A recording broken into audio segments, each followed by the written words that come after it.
Aujourd'hui, ce n'est pas une journée unique quand même, ça s'inscrit effectivement dans un programme qui a eu lieu tout l'été, qui s'appelle Sous le soleil exactement, et qui a été organisé en collaboration par la mairie d'Orsay, la MJC d'Orsay, l'ensemble des associations, la participation de la CPS et l'établissement public du plateau de Saclay aussi. L'idée était de proposer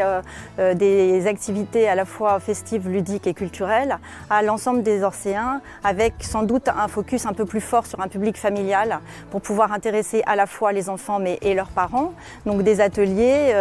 qui permettent aux enfants de découvrir de nouvelles activités et souvent en fin de journée des spectacles qui permettent à ce moment-là aux parents aussi d'y trouver leur compte ou un intérêt, si j'ose dire. Et c'est un peu ce qui va se passer aujourd'hui. Cet après-midi, on a eu beaucoup d'enfants qui sont venus à l'atelier jonglerie et ce soir à 18 h, on aura les parents qui pourront participer et bénéficier aussi de ce spectacle et on a toujours un public assez large avec toutes les tranches d'âge qui viennent à nos spectacles. On pensait important de pouvoir proposer un programme d'activités à la fois ludique et culturel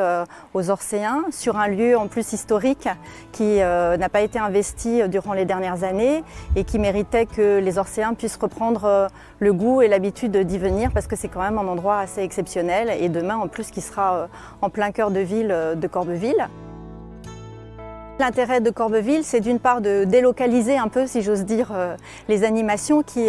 traditionnellement ont lieu dans les trois quartiers d'Orsay, qui sont le centre-ville, Mondétour et le Guichet. Mais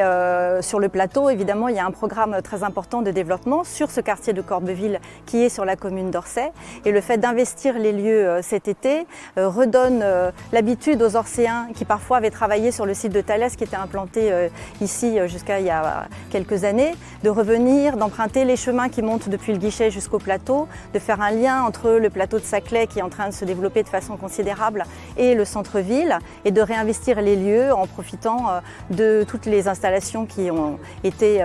proposées et mises en place par le PAPS, de visiter la Châtaigneraie et de profiter de ce nouvel espace de vie qui est fort intéressant et qui du coup donne vie à ce nouveau quartier de Corbeville et fait le lien avec le reste de la commune.